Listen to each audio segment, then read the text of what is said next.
ना गुरुजी जो अनंतम शुक्राना गुरुजी का। मेरे पास भी आज छोटे छोटे 2-3 सत्संग है। सत्संग कभी छोटा नहीं होता या बड़ा नहीं होता, सत्संग सत्संग ही होता है। तो गुरुजी कहते हैं कि हमारी तो एक लाइफ में इतना सा भी कुछ हो जाता है तो हम सोचते हैं हमारा सत्संग ही बन गया।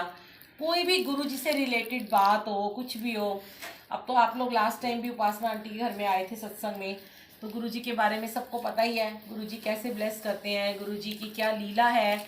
जिनको नहीं पता, जो बच्चे शायद पहली बार आए हैं, उनको पता होना चाहिए कि गुरुजी ये गद्दी खाली नहीं है, यहाँ गुरुजी विराजमान है। जब गुरुजी ने अपना चोला छोड़ा तो गुरुजी ने किसी को अपनी गद्दी पे बैठने का हक नहीं दिया। सिर्फ आज भी हमारे पास गुरुजी की प्रेजेंस हमें फील होती है, तभी हम इतने ज़्यादा मन से भाव से ये सत्संग कर पाते हैं। तो बैठे बैठे किसी की लिप लग जाती है, कोई अपने भाव से उन्हें भोग लगाता है, किसी बच्चे को कह देते हैं तिलक लगाओ, तो वो गुरुजी होते हैं। और गुरुजी कहते हैं कि मैं तुम्हारे साथ में किसी भी रूप में आके बैठा हूँ, तुम सोच भी नहीं सकते कि मैं तुम्हारे साथ में बैठा हूँ, तुम्हें पता ही नहीं चलता। तो इसीलिए कहते हैं कि अपने साथ बैठे हुए संगत को भी ना इतने ही हमें प्यार से ट्रीट करना होता है कि ये ना लगे कि भाई उसको कि वो उसमें गुरुजी नहीं है, सब संगत में गुरुजी हैं। तो गुरुजी का जो लंगर प्रसाद, चाय प्रसाद जो आप लोगों ने पिया, कुछ बच्चे कहते हैं हम चाय नहीं पियेंगे, वो ब्लेसिंग होती है। उसमें गुरुजी ने उसको मेडिसिन बनाया है, वो सारे रोगों को ठीक करती है, आपके सारे कष्ट कर लेती है वो जो चाय प्रसाद है। जो नहीं गया बड़े मंदिर, अब जब बड़े मंदिर खुलेगा तो आप सब लोग वहाँ ज़रूर जाइएगा। अभी खुल गया मंदिर लेकिन ई पास से बुकिंग होती है, पर जब सबके लिए जैसे पहले ओपन था तो आप सब जरूर जाके मत्था टेक के आना और बार बार जाना, क्योंकि वहाँ जाने से बहुत कर्म कटते हैं। और जब आप नहीं जा पा रहे हो तो जहाँ सत्संग होता है वहाँ पे आपको चाहे कोई बुलाए या ना बुलाए, पर आपको वहाँ पे जरूर जाना चाहिए। ये मत सोचो मुझे किसी ने बुलाया नहीं है तो मैं नहीं जाऊँ। आपको आवाज़ आए ना सत्संग की, भजन की, कहीं गुरु जी का सत्संग हो रहा है, अपने आप पहुँच जाओ। तो अभी लास्ट 2-3-4 दिन पहले बहुत सारे सत्संग ऐसे हुए कि वैसे तो मैं हमेशा ही रिकॉर्ड करके यूट्यूब पर डाल देती हूँ, पर वो सत्संग ऐसा था कि मैंने लाइव तो सुना दिया था जब मेरा लाइव आ रहा था, लेकिन मैं उसको रिकॉर्डिंग नहीं कर पाई। तो मैंने सोचा आज मैं उपासना आंटी के घर में वो सत्संग शेयर करती हूँ। आंटी आप लोग बैठ जाए प्लीज़ दोनों। पूजा आंटी, खासकर आपने कहा था कि मेरे को वो सत्संग सुनना है, आप उस दिन एब्सेंट थे ना। तो ये सब सेवादार हैं, हम लोग सेवा में जब जाते हैं। उस दिन 26 जनवरी की बात है, 26 जनवरी को मेरा एक सीनियर सिटीजन का प्रोग्राम था ग्रीन पार्क में। तो उनको हमने रैम्प शो करवाना था, तो उनको हमने वॉक करवानी थी रैम्प पे, क्योंकि हम उनको खुशियाँ, ऐसी छोटी छोटी खुशियाँ उन्हें देते रहते हैं कि कभी होली, कभी दिवाली, कभी न्यू ईयर। तो 80-85-90 ईयर के लोग हैं जो फैशन शो रैम्प वॉक करते हैं। तो उस दिन उन्होंने देशभक्ति के गानों पे थोड़ा सा चलना था, बड़े दिन से उनकी तैयारियां चल रही थी। ये भी हमारी एक सेवा होती है। प्रोग्राम हुआ, हम गए, हमें खाली सड़कें मिली, जबकि एक दिन पहले पता चल रहा था कि आज किसान वगैरह बहुत रैली निकालेंगे, पर हम लोग आराम से पहुंच गए। आंटी बिठा लो जरा बच्चों को अपने। तो जब उन्होंने, हम वहां से वापस निकलने लगे तो हमारे घर में जीपीएस दिखा रहा था 40 मिनट, ग्रीन पार्क से पश्चिम बिहार का रास्ता 40 मिनट का दिख रहा था। हम बड़े खुश हो गए, हमने कहा चलो हम जल्दी जल्दी घर पहुंच जाएंगे। हम 3 लोग थे, काजल आंटी, दीपा आंटी और मैं। तो गाड़ी चला रही थी उस दिन मैं, तो मैंने कहा कि अपने हस्बैंड को मैंने फ़ोन किया अंकल को, तो कहते हैं चल आज मैं तुझे चाय पिलाता हूँ। मैंने कहा अच्छा मैं आऊँगी, पहले बना लो। कहते हैं कि तू आएगी तब बनाऊँगा। हम धौला कुआं भी नहीं पहुंचे तो हमें पता चला कि वहां सामने से रास्ता बिल्कुल बंद हो गया है। उन्होंने कहा घुमा के लेके जाओ, और घुमा के वो बता रहे कि करोल बाग पटेल नगर की तरफ से जाओ। हमने 2 बार वहीं पे चक्कर लगाया, हमने कहा पता नहीं गुरुजी क्या लीला है, तो इतनी जल्दी हमें घर भेज रहे थे, अब कहाँ घुमा रहे हैं। हमने फिर दोबारा 2 बार वही राउंड घूम के हम फिर करोल बाग वाली रोड पे पहुंच गए। तो मैंने अपने अंकल को फ़ोन किया तो उन्होंने कहा कि रिंग रोड तो सारी उधर से खुली हुई है, तो उधर से आ जाओ। तो हम सिद्धार्था वाले गोल चक्कर से पटेल नगर की तरफ गए। तो सिद्धार्था पे ही ना मुझे बहुत तेज नींद आनी शुरू हो गई। देखिए गुरुजी की लीला, गुरुजी कैसे ब्लेस करते हैं, गुरुजी कैसे लाइफ को ब्लेस करते हैं, हमें पता भी नहीं चलता, गुरुजी को सब पता होता है। मुझे ना गाड़ी चलाते हुए बहुत, मतलब 1-2 साल से मुझे बहुत नींद आती है। तो मैं अक्सर कहीं भी सत्संग में जाती हूँ तो कैब करके जाती हूँ, बहुत पास में हो तो मैं गाड़ी में जाती हूँ। और मेरे को वापसी में इतनी तेज़ मुझे नींद के झोंके आ रहे थे कि मैंने 2 बार गाड़ी मेरी लगते लगते बची। तो मैंने गुरुजी को, अभी बच्चे पाल छोटे छोटे, इनको बचा लो आप। फिर जैसे गुरुजी ने मुझे थॉट दिया तो मैंने पटेल नगर पे ही मैंने शादीपुर डिपो से पहले अपनी गाड़ी साइड में लगा दी। तो मैंने कहा मुझे ना थोड़ी झपकी आ रही है, मैं 5 मिनट आंखें बंद करके ना बैठ जाती हूँ ताकि मेरी थोड़ी नींद टूटे, पानी वानी पीऊंगी तब चलेंगे। अब वहां पे मैंने गाड़ी रोकी। उसके बाद 5-7 मिनट के बाद जब हम चलने लगे आगे, तो शादीपुर डिपो तक अभी हम पहुंचे भी नहीं थे फ्लाईओवर पे, फिर बैरिकेड लगे, रास्ता बंद।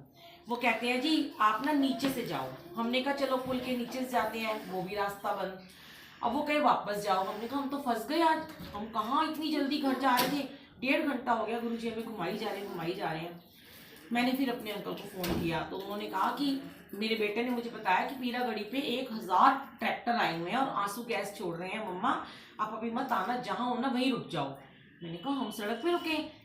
तो कहता है कि इतनी आपकी संगत है, कोई भी आपको अपने घर में बुला लेगा। तो मैंने कहा कि आ नहीं सकते। कहता है आप लाइव चला के देखो, आज तक पे हमारे नेट सबके बंद हो गए, जो जीपीएस था वो बंद हो गया क्योंकि नेटवर्क उस दिन पूरा आउट हो चुका था। हमने कहा, अब मेरे दिमाग में ना एक नाम आया, मैंने अपना फोल्डर खोला फ़ोन का। वैसे ज़्यादातर फ़ोन नंबर सेव नहीं करती, पर जो बार बार मैसेज करते हैं उनका मैं कर लेती हूँ संगत का।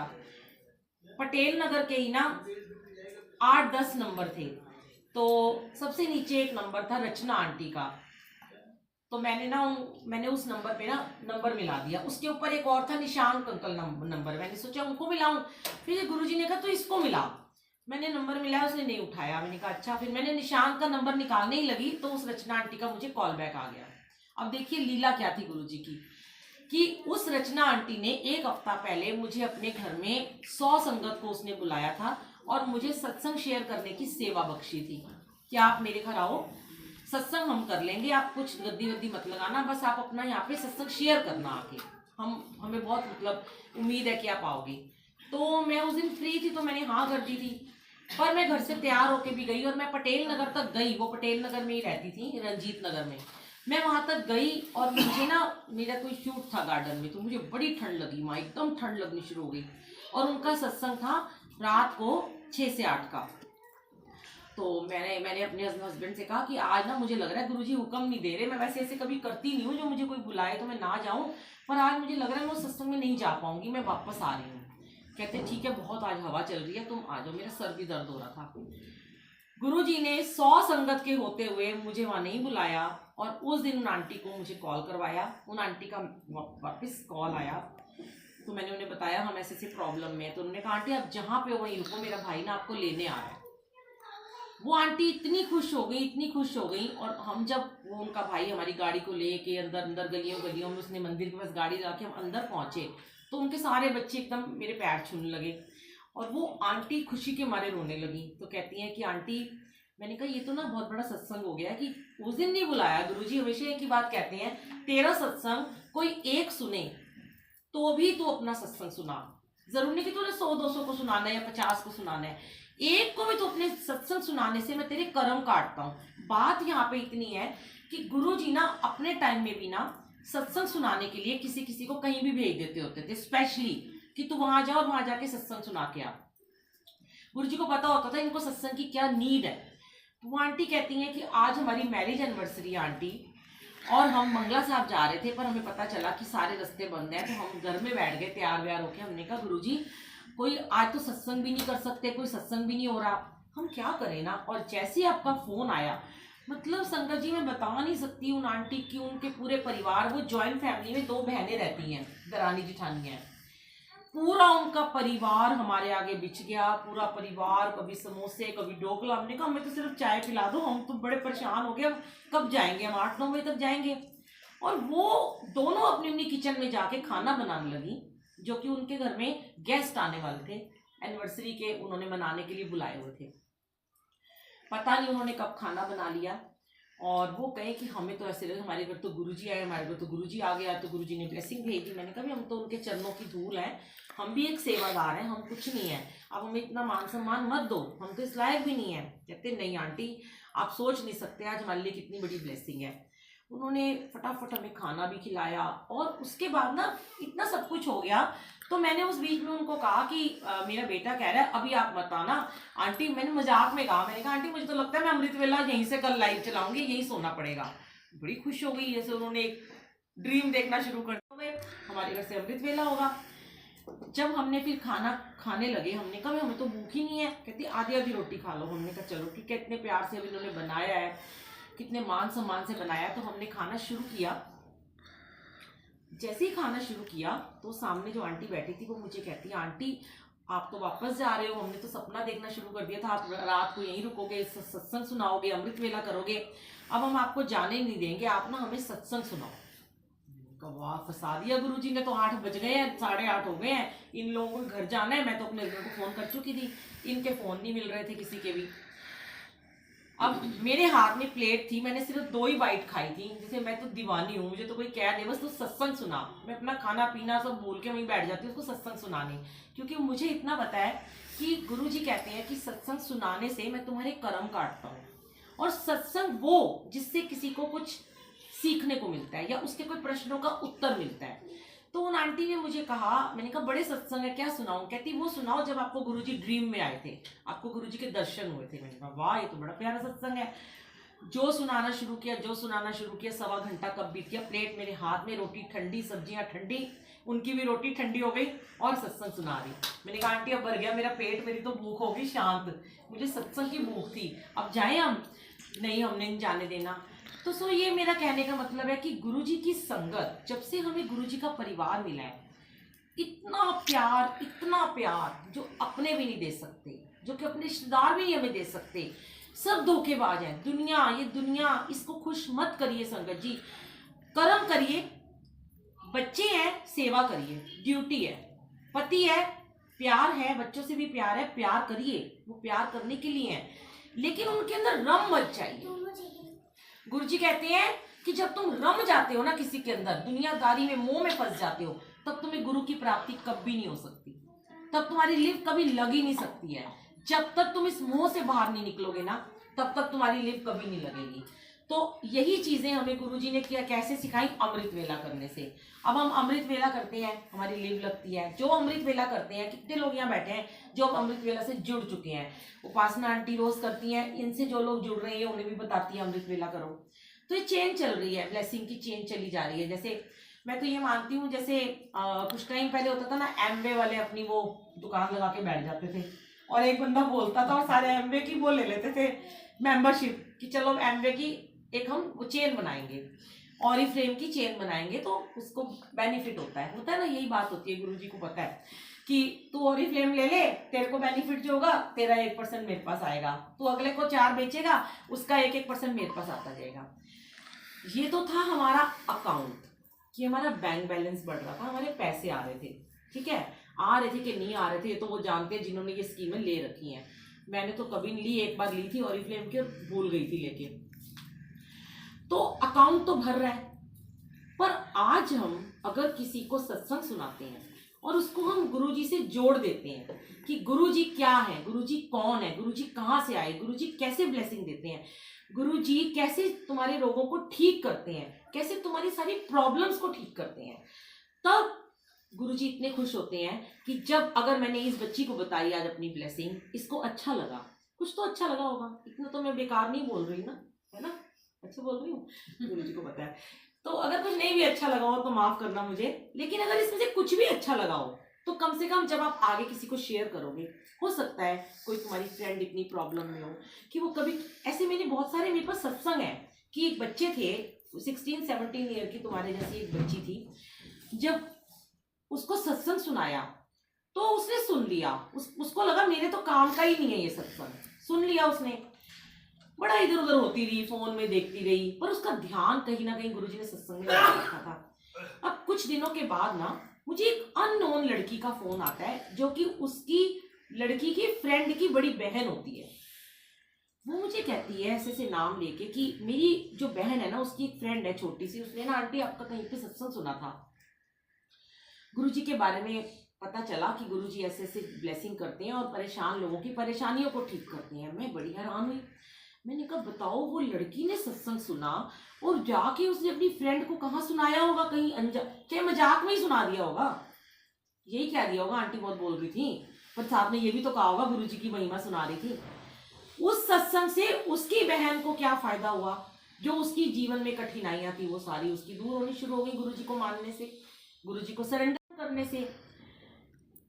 तो ये चेन है, जैसे आप उपासना आंटी, उसने किसी को जोड़ा, उन्होंने आगे जोड़ा, आज उन्होंने यहाँ बुलाया, इन्होंने कहा मैं हर महीने सत्संग कराऊंगी, तो जो आज आए हैं हो सकता है उनमें से कभी कोई एब्सेंट हो जाए तो नया आ जाए। तो ये ना सोचिए कि एक अगली बार कोई एक नया आया है या दो आया है या आए नहीं है, कभी कभी ये भी हो सकता है। आंटी जैसे दीपा आंटी हैं, हर महीने सत्संग कराती हैं। लास्ट मंथ में सिर्फ दीपा आंटी, मैं और एक अंकल ने बैठ के तीनों ने सत्संग किया, मंथली सत्संग। कभी कभी आपके घर में कोई भी नहीं हो सकता, कोई सेवादार भी नहीं हो सकता, पर आपको अकेले भी करना पड़ता है। पर एक को भी अगर आपका सत्संग सुनने को मिल रहा है और उसको फायदा हो रहा है, तो उसकी ब्लेसिंग्स का ऑटोमेटिकली 1% आपके अकाउंट में आ रहा है संगत जी। ये वो पैसा नहीं है, ये वो मनी नहीं है। पैसा क्या है? तो हाथ की मैल है, अकाउंट में जितना मर्जी भरते रहो, खर्च करते रहो, खर्च होता जाएगा।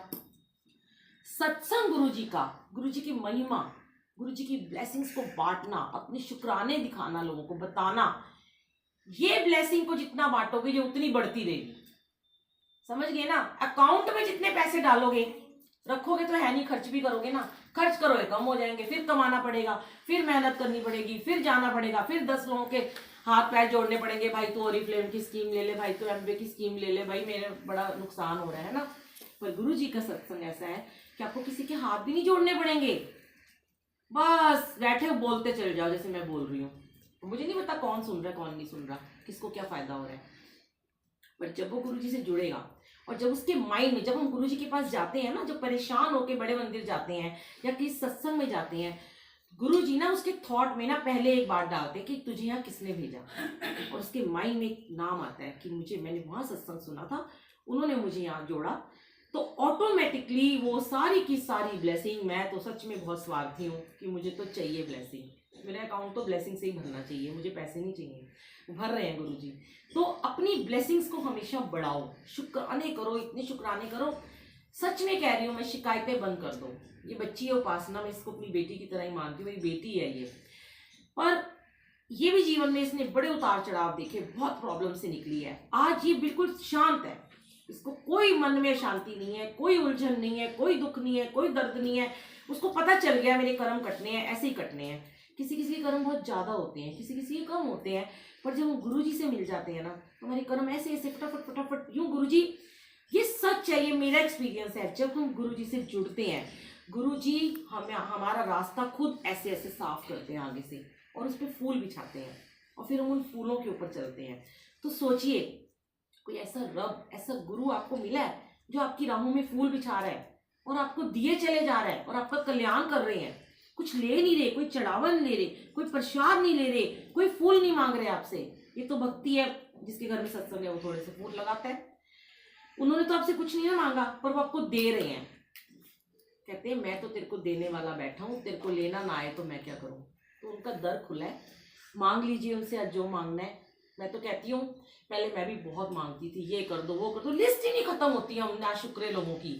एक शुरू होता है नौकरी बच्चों की कर दो, दूसरा होता है शादी कर दो, फिर तीसरा होता है बच्चे पैदा करा दो, फिर होता है पति का बिजनेस कर दो।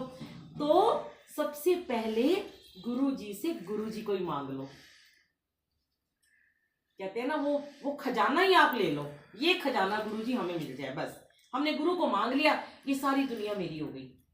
फिर ना वो मैं गाना हमेशा चलाती हूँ वाला, है ना, दुनिया है मेरे पीछे लेकिन मैं तेरे पीछे, अपना बना ले मेरी जान, हाय रे मैं तेरे कुर्बान। तो दुनिया तो पीछे पीछे चलेगी और मैं तेरे पीछे पीछे चलूंगी। तो यही सोचना है कि गुरुजी से आज गुरुजी को मांग लो, शुक्राना करो, शिकायतें करनी बिल्कुल बंद कर दो। कोई शिकायत मत करो, शिकायत बिल्कुल करनी ही नहीं है ना, है भी ना। अगर मन में कोई परेशानी, अकेले बैठो, सुबह उठो, अमृत वेले में उठो, अपने गुरु से अपने दिल की बात करो, टेलीपैथी से बात करो उनसे, पर लोगों से मत करो। ये लोग कुछ नहीं है, यहाँ सुनेंगे यही मजाक उड़ाएंगे, खाएंगे पिएंगे चले जाएंगे। ध्यान आपका किसने रखना है? इन्होंने, और कोई नहीं रखने वाला। ना माँ ना बाप, सब आनी जानी अपने। सुना ना कितना प्यार है, मैं तो हमेशा रो पड़ती हूँ सुन के कि तू प्यार का सागर है, तेरी एक बूंद के प्यासे हम। जीवन क्या है, आना जाना, सबको एक दिन जाना है। ऐसा काम करके जाओ कि जब तू जाए तो सबकी आंखें हो जाए नम। ये करके जाना है कि अपने गुरु से संगत को जोड़ना है। बस आप कृपा करो गुरु जी, हम आपकी संगत बन सके, हम आपके सेवादार बन सके, हम आपके सिमरन से, आपके मंत्र जाप से दुनिया को जोड़ सके। ये हमारी अरदास है आपसे, ये हमारा कर्म है, यही हमारा धर्म है। जय गुरु जी, शुक्राना जी।